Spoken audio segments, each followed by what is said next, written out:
welcome to We Need Answers.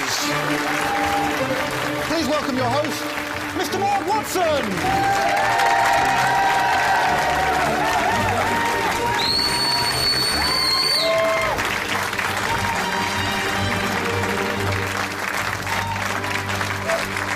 Hello and welcome to We Need Answers. Do you like quizzes?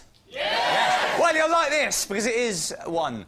But tonight is a quiz show with a difference because all the questions have come from you, the public. Now, how does this work, you might wonder? Well, there's a member of the public. People like him and you have asked questions to one of those text message answering services. There's one. And we've got a whole database of their answers here. Tonight, we'll be asking our favourite questions from this vast database to our two celebrity contestants. And it's up to them to match the answers given by the service. I'm your host, Mark Watson, and here to help me out, please welcome Alex Horne and Tim Key.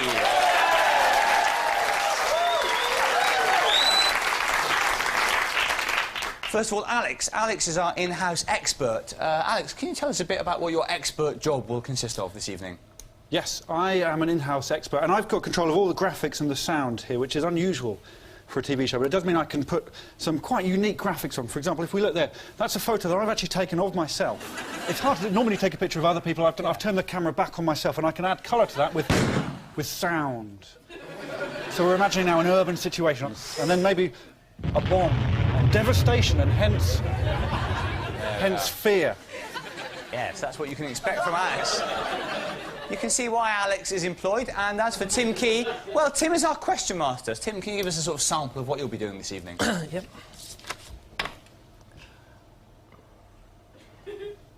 It's not right. There you are. So that's yes, Tim Key.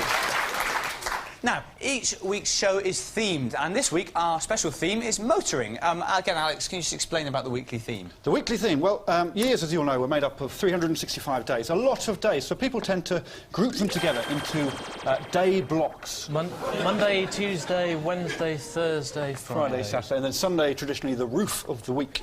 This particular week is themed by motoring. It's going to be a motoring-themed week. There you are. Well, I reckon we're just about ready to meet the contestants. Let's meet the contestants. Let's meet the contestants. Let's meet the contestants. Yes, let's meet the contestants. Our first guest has presented Top Gear, which should help her with this week's motoring theme.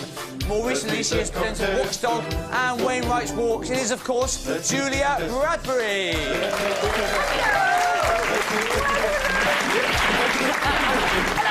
Hi there.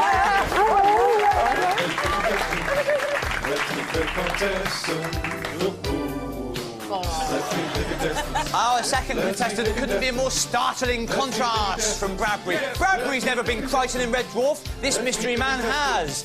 She's never presented Scrap Heap Challenge. He does. It's Robert Llewellyn, of course.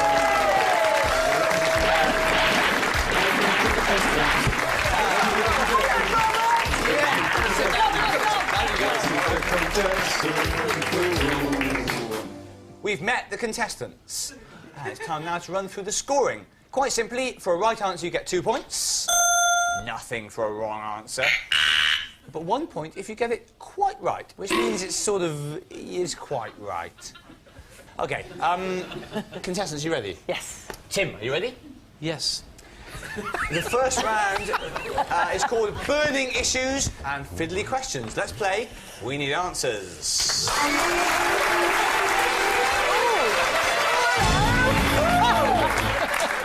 You're right, love. Pretty good. Excellent. How are you, Julia? I'm very well, thank you, Tim. So all of these questions, Julia, and they're all based on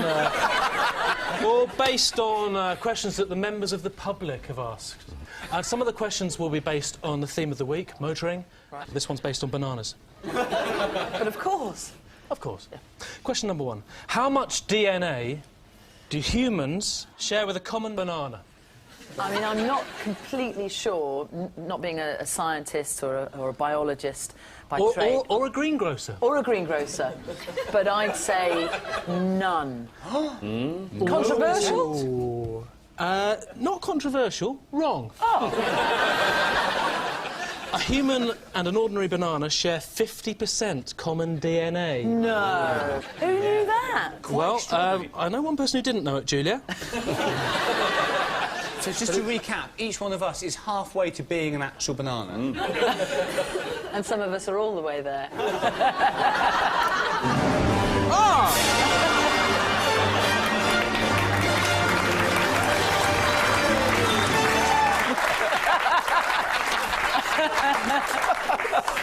Can I say, I thought it was a lovely joke, because it was self-deprecating as well, wasn't it? Also, I didn't get... Well, it was more just deprecating. Question number 2. This is to you, Robert. OK.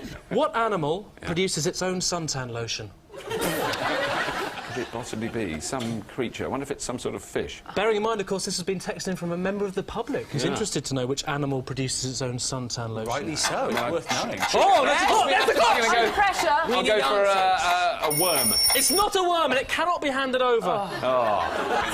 Don't believe it. It is...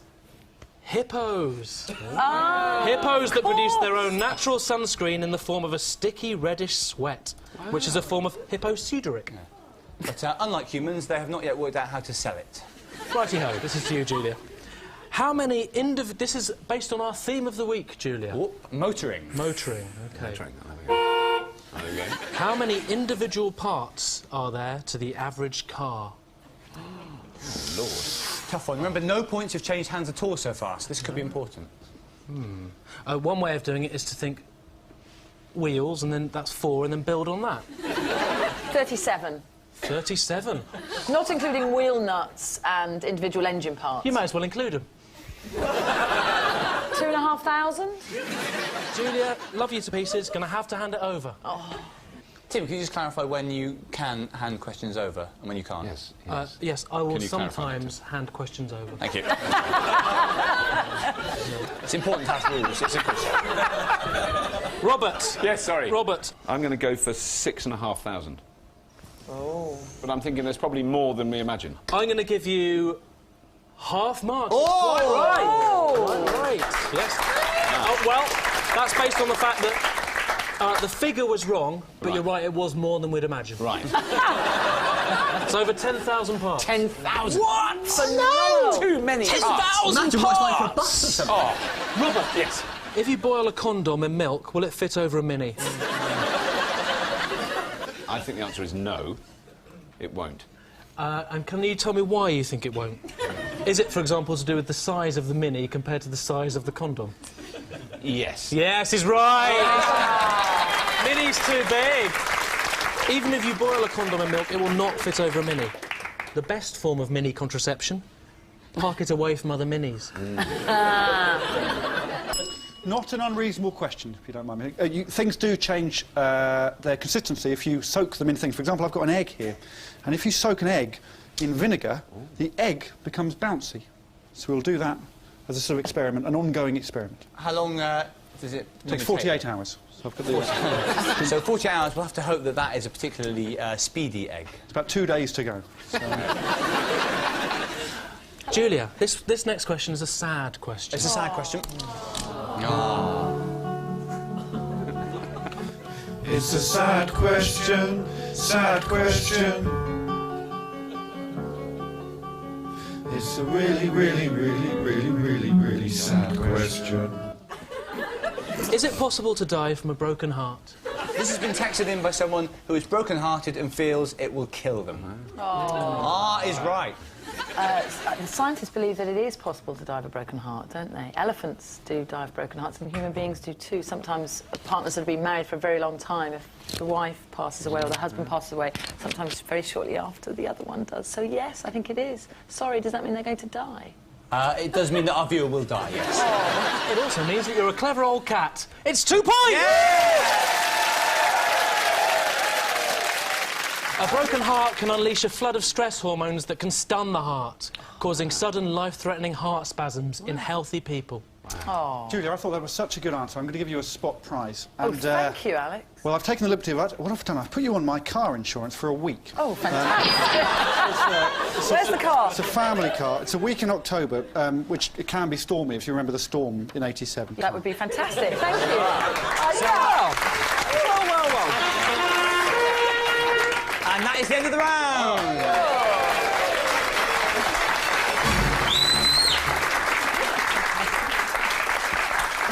And at the end of that first round, Julia Bradbury has 2 points, but in a narrow lead with 3 points. It is Robert Llewellyn. The next round is called You or Him/Her and includes questions texted from our studio audience to the answering service.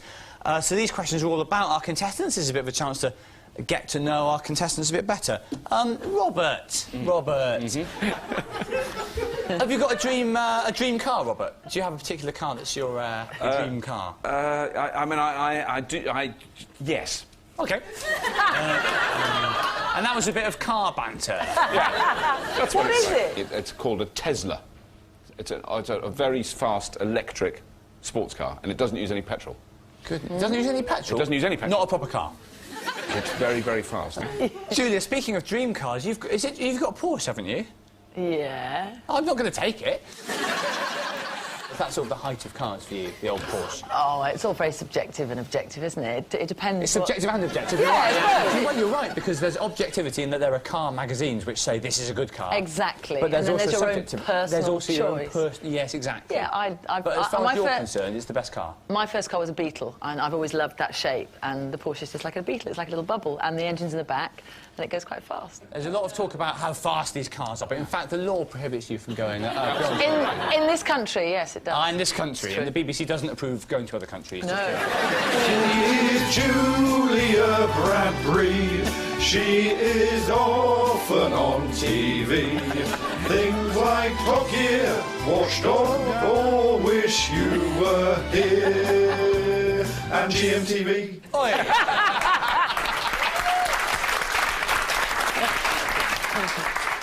In this round, contestants can choose to answer questions about themselves or take a risk and field a question about their opponent, which is worth double points. Alex, can you just explain how doubling works, please? Yes, doubling is a mathematical system where the number increases. We can see it, you can do it with numbers. If you have one L, if you double it, it will become two Ls. Two Ls, double it again, you'd have four Ls. And you can do that with vowels as well as consonants.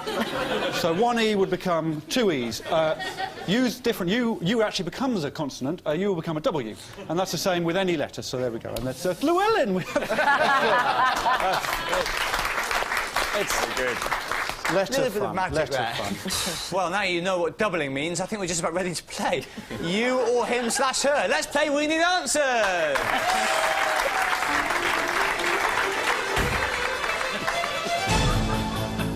Oh, hello, he's back. This next round is you or him, so Julia, Robert's in the lead, so I'll begin with... Can I just pick you up there? I think there's a comma problem. Yeah, you sort of made it sound... You said Julia. I mean, you made it look like that. Julia Roberts is in the lead, and there's no... Oh, we don't have Julia Roberts. It was too expensive to book her. We could only afford her on her own. We decided to have two contestants. Just a bit more of a pause, OK? So, Julia. Yes. Robert's in the lead. Yes. So, I'll ask you first. Would you like to answer a question about yourself or about him?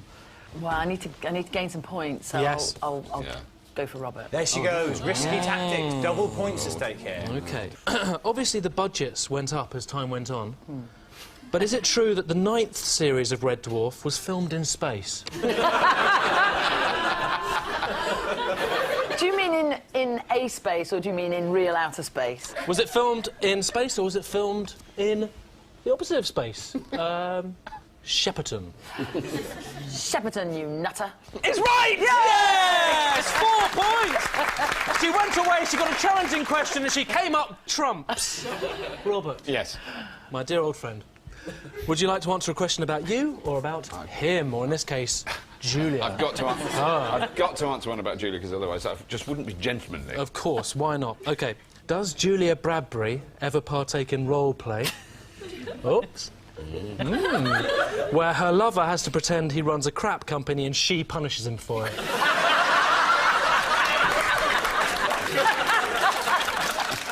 I'm looking away. Yeah, maybe because this isn't ludicrously unrealistic, so I'm going to go for a yes, she does.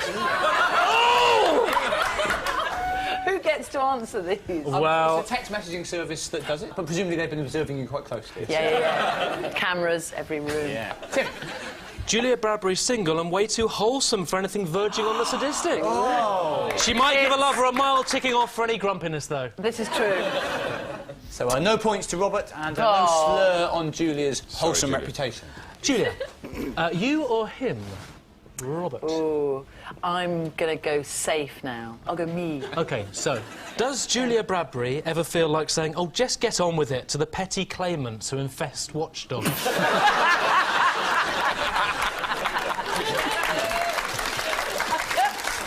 Yes, the moaning minis who ruin Watchdog. You mean our millions of loyal viewers? Yes, that's yes, right, the scandalous, troublemaking lowlifes. That, my dear boy, might be what you would say, but not me, because I'm wholesome and nice. Well, the claimants on Watchdog aren't petty, so Julia doesn't get frustrated by them. Yes! It's absolutely right. Thank you very much. Robert. Yes. You or him? Would you like to answer a question I'm about going you? to stick with me, but OK. I probably still won't know the answer. Well, it's a fairly easy one. OK. Why does Robert Llewellyn look so different on Scrap Heap Challenge than on Red Dwarf? Is it because he had a medical condition on Dwarf? Or is it that he wore something called prosthetics on Dwarf and now he wears different ones on Heap? I am going to go for the prosthetics choice there. It's absolutely right! Robert Llewellyn wore a mountain, in inverted commas, of prosthetic makeup to play Crichton, including a rubber mask and various other pieces, totally altering his appearance. And that is the end of the round.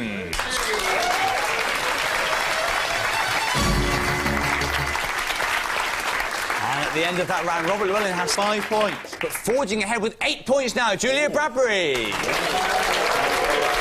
Ooh. And now we'll have some analysis from our in-house expert, Alex. No, I thought it would help if we all relaxed a little bit, so I've designed a little game, and this is just for fun, and this is mainly for you, Robert. If you look at the monitor there, I've got a picture here of Julia, and we're wondering why so serious. So no points, this is just for fun, and it is fun. If you're not having fun, there's something very odd about you. Now I'm starting to not have fun because I'm very anxious, but I'm thinking it could be that you've heard a particularly gruelling consumer story. I will reveal the rest of the picture in a second. So, is your final answer gruelling consumer story? Yes. Good You're guess. semi-right. It's actually an abattoir situation. Would you smile in there? There we go. Must have been gloomy in that abattoir. Tasty, though. Serious, but she's got a fun side. Not in the bedroom, though. Now, and after that bit of fun, it's time for something a little bit different in the shape of a daunting physical challenge round.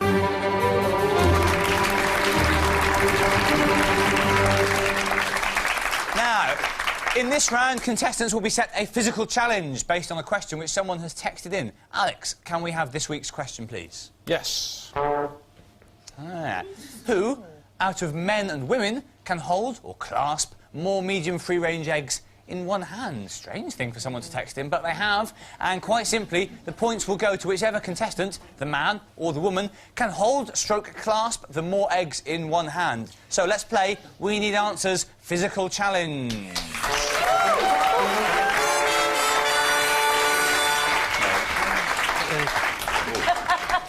And don't forget, you can cheer for your favourite contestant by shouting things like, retain the eggs, Bradbury, or, Lord, Robert, hope you don't drop them. So, contestants, can you please bare your hands? Yes, I'm going Bradbury right. goes, they've both gone for their right hand. I'm left-handed, but it's not about me, this. OK. Your time starts now. So, first egg, this could be important. If she drops this, it's game over almost. But no, Julia holds one egg. Julia holds one egg. Now, Llewellyn has got... There it is! 1-all. 2-1, this is important. This will be for 2-1. She's trembling a little bit, as women used to do in Victorian novels, but she's got it. It's 2-1. These are not from cruelly treated hens. It's 2-all. Key needlessly holds Llewellyn's thumb. Oh, no! That was a scare. Tense stuff. Of course it's tense. There's 2 points. Only 2 points are at stake for this. 3-all. 4 eggs for Bradbury. That's what she's famous for. Yeah! Yes! 4 eggs each. It's a 5th egg. In the middle. Yes, the Fab Five. A bit of information about eggs there. They've got a shell, they've got a yolk, they've got even a blessed membrane. There we go. The scoring continues apace. This is, I don't know how I'm going to get any more on there. you've got 6 there. This is a 7th egg for Bradbury. Yeah, 7 eggs!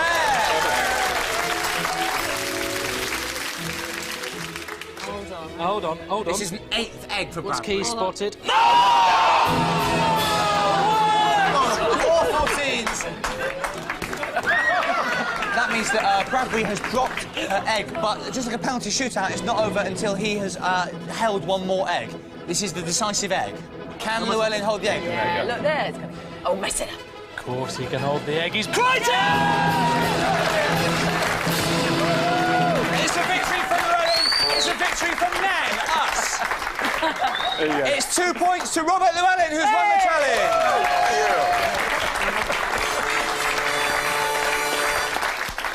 Wow. Eggy drama there. Let's go over to Alex to make sense of it for us. Alex. Thank you, Mark. Now, I've circled the problems, and they're called eggs, and we all noticed the early tremble, Yeah. and then another egg. Yeah. There's no way that can balance. No way. And off they went. And then from then on, it was really a matter of the direction of the eggs. The eggs went down, and if you compare that, the vertical line compared to Robert's horizontal line, and from then on, it was all just about the direction. You can see all yours down. Robert's, I mean, you drop the eggs, that's what I'm trying to say. You drop the mistake eggs, was to let the eggs fall to and the from ground. that you can see the smile compared to Robert's teethy grin. Speaking of eggs, Alex, can we just have an update on your bouncy Not egg? bouncy yet, not bouncy yet, Mark. No, it's still approximately 2 days to go. Looking more and more like we won't see the bouncy miracle in this show. Thanks, Alex. So that means at the end of that round, the scores are as follows. Robert Llewellyn has 7, but out in front with 8 points, Julia Bradbury.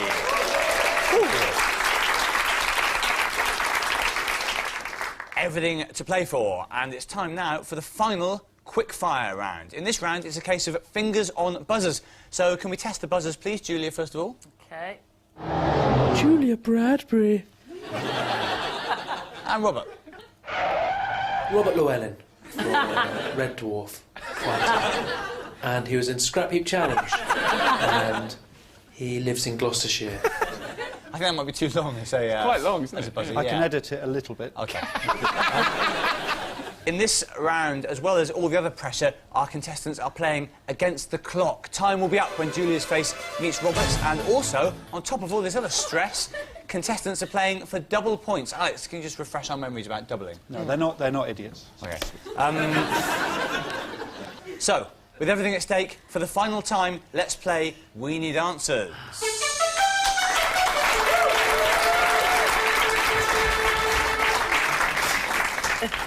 Hi, guys. Hi.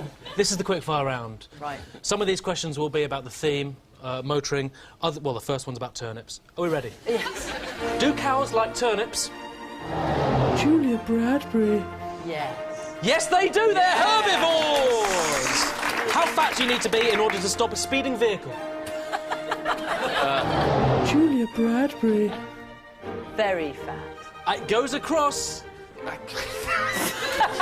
I can't. Morbidly obese. Yeah, morbidly obese is good, but actually we wouldn't recommend you do stand in the way of a speeding vehicle. Which form of everyday transport is spelled the same in French, English, German and Swedish? Julia Bradbury. Train. No, it's not train, it goes across. I'll try. It's true, you've taken too long. It's a taxi. Taxi, of course! Fire, come on! In which race and in which year did Mika Hakkinen retire from the race and run into the woods by the track in tears? Maybe it was Damon Hill. Robert Llewellyn. I'll say 1996. Oh, turn that last 9 upside down. And it's 1999. And it's right, yes! He went on to win the championship last year. Which part of the body doesn't change size from the time you're born? Julia Bradbury. Eyes. Everyone's eyes. 2 points. Can a bear lay eggs? Julia Bradbury. It can't. No, it cannot. It's not clever enough. The only mammal in the world that does lay eggs is, you've guessed it. Platypus. Well, you hadn't guessed it, but you have now. It's a platypus. No points. Sorry. OK. But that was for fun, and again, it was a hell of a lot of fun. Can women drive? Julia Bradbury. Yes. Yes! Yes! They can. They're statistically safer than men. Yes. Men have car accidents for numerous reasons, including their own mistakes. Is it true that understudies wipe sumo wrestlers' backsides? Robert Llewellyn. No. It goes across. Yes. It is! It's been reported that apprentice chores include bathing, feeding, sponging sweat, running errands and even wiping where 350-pound Sumatori can't wipe. Are Sooty and Sue married? Julia Bradbury. No, they're not. They're just friends, aren't they? They are just friends. Very good. And that is the end of the round and the end of the game.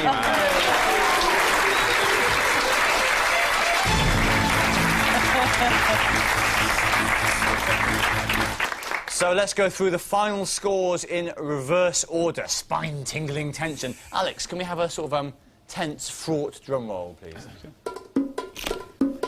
OK. It was a close-run thing, but in second place tonight with 11 points, our runner-up is Robert Llewellyn. Thank you. Now, traditionally, the loser is invited to trudge off stage wearing the clogs of defeat. So, I'm going to ask Tim to escort Robert off through the door. Can I We're get the the only boots quiz off show and on everything? television with a door. On go the clogs. They're nice. Silence in the audience, please, and a clumping exit from Robert Llewellyn. More clumping, please. He's an actor.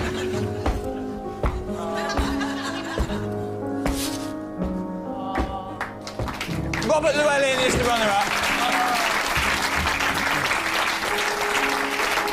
Which means that tonight's winner is Julia Bradbury.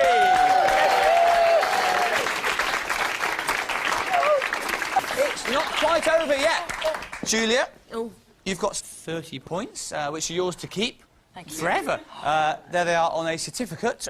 Alex is just framing it, in fact, there. So, it'll be, so, Julia, whatever happens, those points are yours forever. But in addition, you can, if you like, choose to answer a bonus question for big money. Alex, can we see exactly how much big money is in the prize pot this week? Yes.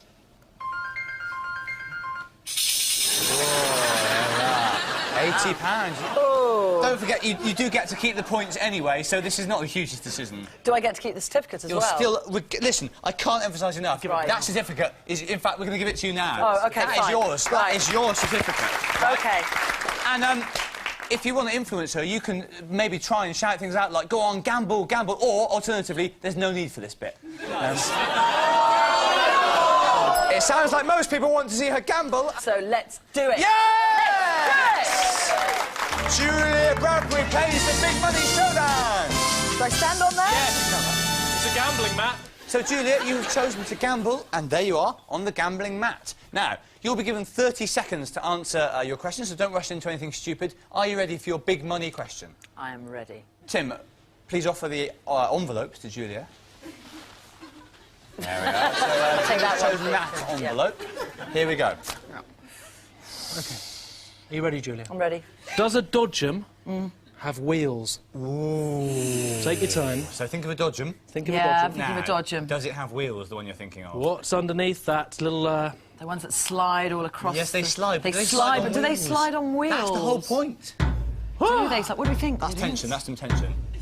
Wheels? If you can help her. No wheels. There is a steering wheel, Whoa! and even though they're slippy sliding and they've got electricity feeding from the roof, Yeah. Come on, let's have an answer. I think they do have little wheels. They do,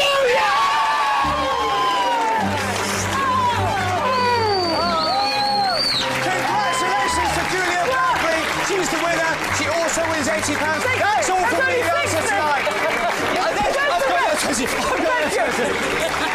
Thank you to our guests, Julia Bradbury and Robert Llewellyn, and everyone who takes in the question. See you next time. Good night. And there are more answers to be had, hopefully, at 10:30 next Thursday night. Next tonight, we're on the hunt for Britain's best drives with Richard Wilson.